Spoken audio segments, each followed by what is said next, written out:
What's good, Internet? My name is attackslug, and welcome back to WWE 2K19 Universe Mode Worlds Collide. It's time for Monday Night Raw.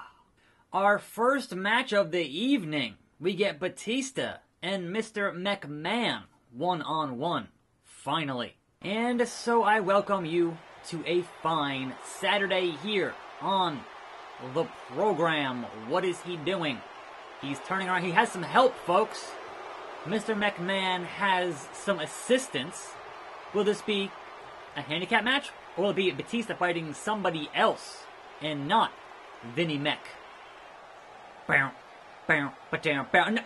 Shao Kahn is here! From out of this world, weighing in at 323 pounds, he is Mr. Money in the Bank, the King, Shao Kahn. You weak, pathetic fools. The Money in the Bank briefcase holder, Shao Kahn, is here. But why would Vince McMahon, who is your Universal Champion, invite the Money in the Bank holder out to the ring? That part I do not understand at all. But Shao Kahn is here, folks. He has his briefcase. How does that change the complexion of this match? Is it now a triple threat match, or what's the deal?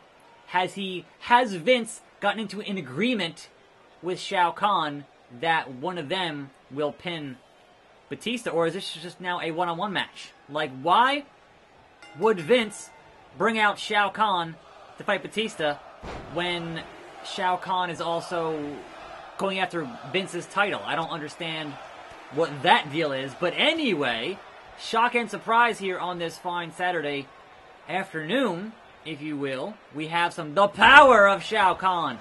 We have some wrestling news to discuss. We have the fact that there was a bit of a story yesterday with Neville, or I'm sorry, Pac these days as he's known, with a Instagram that ended up not being real. And there was like a Q&A that people were taking at face value as factual, and he was answering fans in an Instagram Q&A. And he got on Twitter this morning saying, I don't have an Instagram, you guys. There are no Neville Pac Instagrams. Period. End of story. So all that stuff from yesterday about Neville and his Instagram is not factual in the least. So again, it's the internet. Don't believe everything you read as such. Anyway, tonight is Starrcade. Well, they're having that house show of Starrcade tonight. And then tomorrow, there'll be a 1-hour version of that on the network. So one has to imagine what matches are going to make it from that card. And I have not seen what else is on even on that card, right? We do have at least one confirmed match, and that is Charlotte versus Asuka. Now, if you recall, the original plan, before all of these things happened, was when they announced this Starrcade, it was going to be Charlotte and Becky in a solid steel cage. Obviously, that's not happening. But sure, Charlotte and Asuka is definitely a fine replacement. The only problem here is that they're probably going to have Charlotte beat Asuka again, and that just does not help Asuka at all. Now, you could have a schmoz finish, you could have a dusty finish, there could be other ways to get around that. And I don't know, is it going to be in a cage or not? I didn't see any confirmation on that. But I would imagine, I would hope, at least that match should be on the 1-hour special that's going to air tomorrow. But also, are they going to just record commentary after the fact? Oh, the Braun Strowman reverse chokeslam onto Dave Batista. And now Shao Kahn just sitting here patiently waiting for him to get up because the AI in this game is kind of terrible sometimes. So there is that. But yeah, I'm wondering how many matches actually are going to be on that 1-hour special. And what else will be on that show that's going to get cut. I'm sure there'll be reports out there, people who are actually there, putting down the matches, and we'll see what happens. Or if the matches are going to be, like, you know, shortened or something like that. Having it done in post-production is always kind of weird instead of just doing it live. But I guess, like, I understand. They're kind of running these experiments, if you will, on how that stuff is going to work. So that being said, we have the fact that Hacksaw Jim Duggan was hospitalized and in ICU. It looks like he's getting out, so hopefully he'll be fine. Tough guy. And best of luck, best of well wishes to Hacksaw Jim Duggan. Speaking of hospitals, Braun Strowman gonna have his elbow surgery Monday. And they kind of won't know. Oh, the Batista bite! The Batista bite! His submission maneuver. I think that's what it's called. It's been a while. They're gonna have Braun get his elbow surgery for the bone spur issue. Again, reverse choke slam on Big Dave. Just tossing around like a little baby. Pin him, Shao Kahn. Pin him. Oh no. Right in the gut. And steps on him. So the thing with that kind of surgery is that we're not going to know, like, what the end result is going to be and how long. Oh, last ride from 7 feet in the air. That should be it, Shao Kahn. Just pin the man. Like, it is academic at that point. 3 count. Shao Kahn wins. I am still baffled as to the relationship between Vince McMahon, your champion, and Shao Kahn, your Money in the Bank holder. That to me is still a bit curious, but I guess we'll find out here sooner or later. Or most likely, they won't even address it at all, which would not surprise me. That the height on that is insane. Shao Kahn is a beast! Now, we are going to skip over this match because yesterday I had just so many tag team matches, and we're going to give it to the Rude Boys. Kevin Owens versus Skeletor. I'm going to give it to your boy, Skeletor. He beat Batista. We have Matt and Bray versus Shelton Benjamin and Gangrel. I'm going to give it to Gangrel. Fangin' and bangin'. Ronda Rousey versus Carmella. Certainly Ronda Rousey. Come on now. That's not even close. We got the Big Dog versus Seth Rollins in a tables match. So again, with this Braun thing, there's no real way to tell how long he could be out until they actually get in there in the surgery and see just how serious it is. We'll know more on like a Tuesday or a Wednesday of this week. Whether or not TLC will still happen against Baron Corbin or not. That remains to be seen. Also, there is no current time frame on either Alexa Bliss or Becky Lynch in terms of their in-ring returns. The whole issue with concussions is that, you know, it's kind of a day-by-day, case-by-case basis, and when they get cleared is still completely up in the air, but I guess on a positive note, they have not taken the belt away from Becky yet, so she is still the SmackDown Live Women's Champion, which is a good sign, usually. Now then, out there in the rumor section, we have the fact that the original plan for TLC was not Ronda Rousey versus Nia again. It was originally Ronda and Natalya, who was supposed to turn heel, but then her dad died, and they were like, we can't get her any heel heat that way. People are going to have too much sympathy for her, and that wouldn't work, so let's just go with Nia again. And I'm like, yeah, I guess.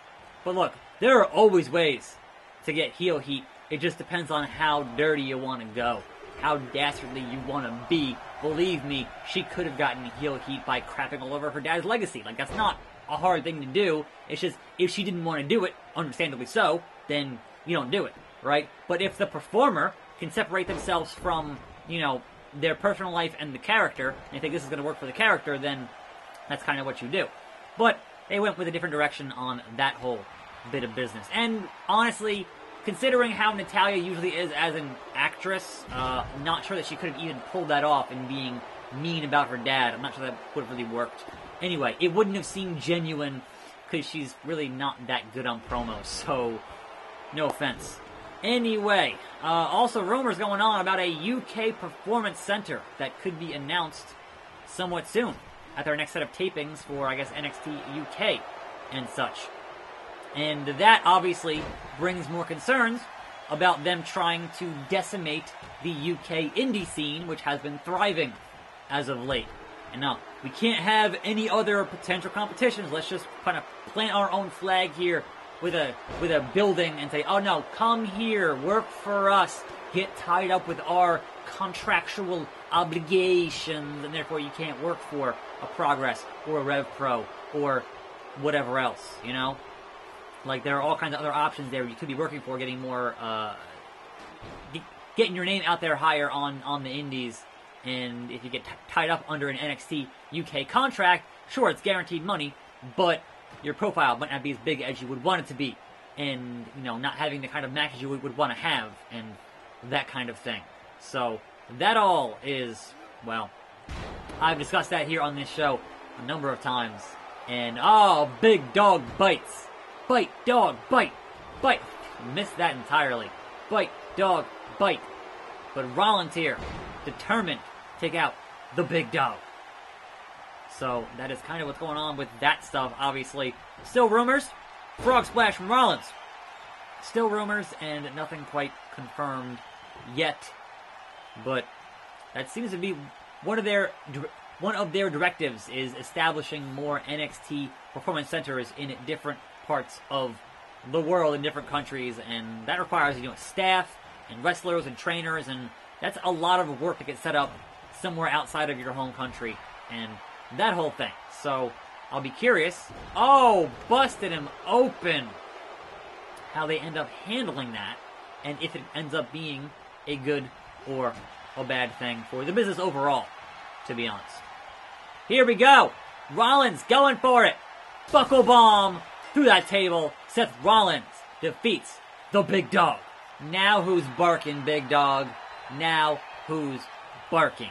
He definitely earned it. Oh no! And missed. Rollins is still on top here.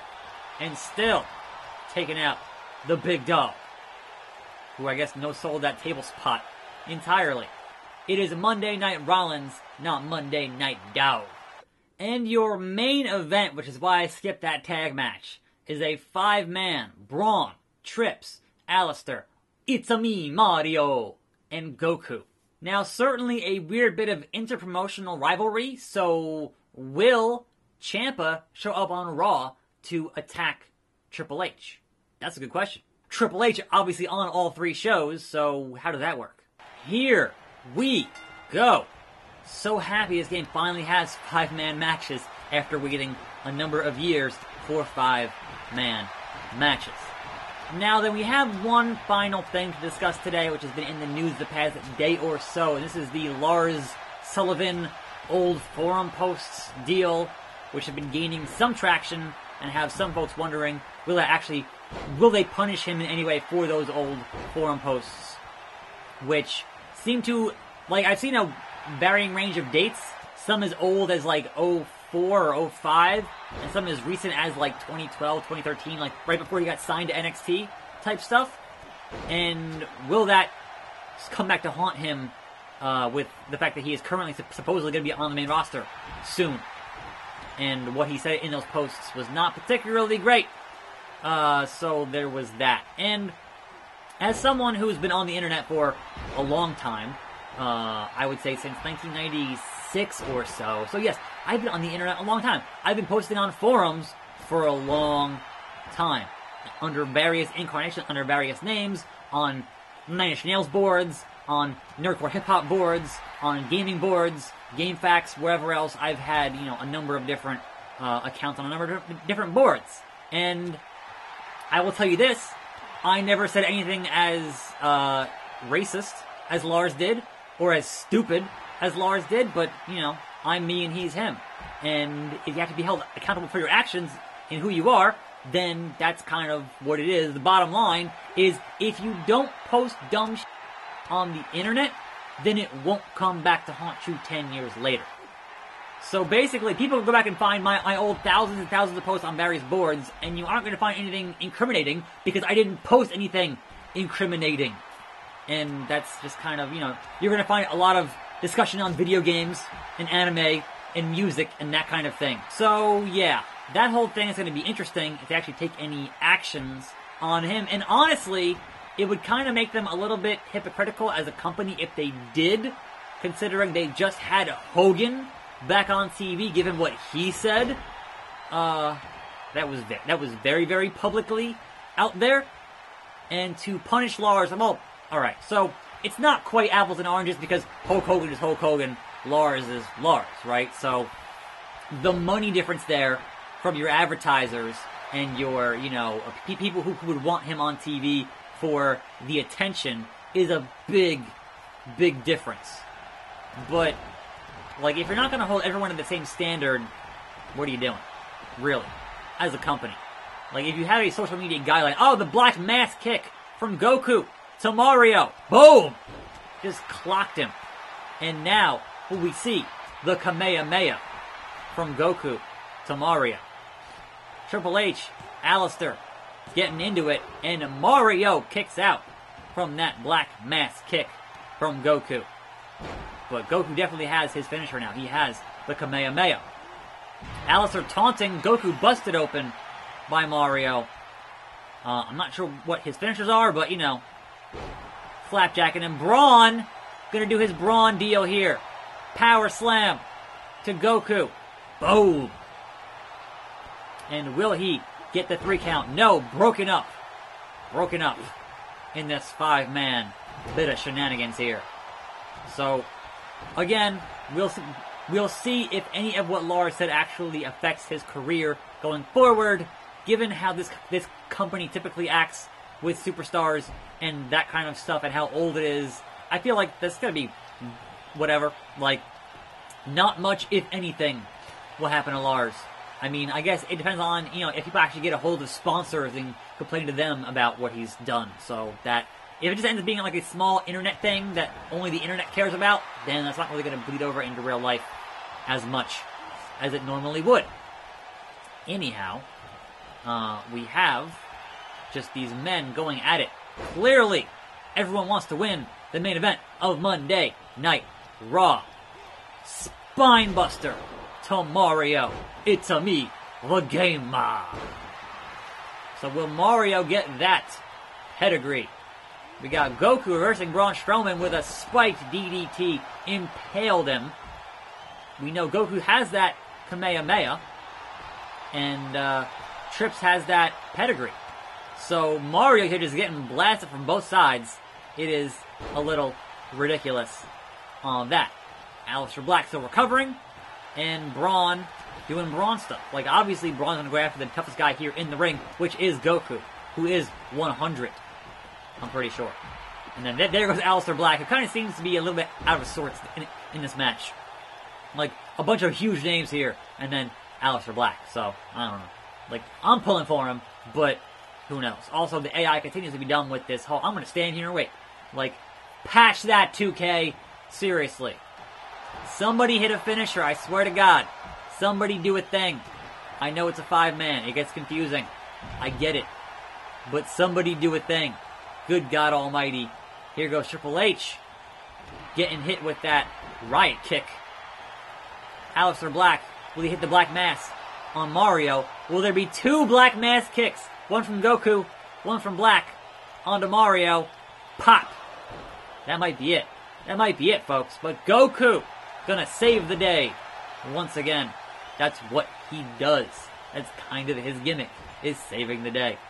Okay, at least Triple H got Mario back in the ring. And you would think if he hits a pedigree here, it'll be over. But Braun getting back up, it might not happen, folks. It might not happen. Here it comes. Nope, didn't happen. Spinebuster to Aleister Black. Jumping punch there to Braun Strowman. And Triple H, again, don't waste your time taunting, bro. Don't waste your time taunting. Stomp to the midsection of Aleister Black. Pedigree, perhaps? Nope. Triple H rolling out. Black says, hey, Goku, come on. But Braun gonna get in the middle of that. And Goku again. Again to the outside. Goes for Mario and totally whiffs that. Totally. Oh! Hits him with a cutter onto Braun. Immediate kick out. Either rope break or resiliency. I don't know. Pedigree to Aleister Black. Finally, he hit one pedigree on somebody. But dude, don't pin him here. Braun is still doing his Braun thing. Like, what are you doing, man? Come on now. Come on now. Nice. Just tossing him like a little... Now it is the man from the Mushroom Kingdom into the game. Left alone in the ring. Can Mario get the job done? Break your back. Make you humble. And no. He punched the ref. Come on now. Don't punch the ref. Don't punch the ref. What are you doing? Pedigree to Mario. Will that be enough? One. No, it's not. Oh no, Triple H on the hardest part of the ring. Aleister Black submission maneuver on Mario. Gonna break his hand. And that's it. Mario taps out. It's over. The one guy I would have thought who would not have won this match. Amazing.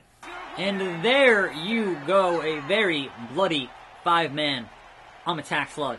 Thanks for watching. More videos every day. See you next time right here on this channel. And I'm out.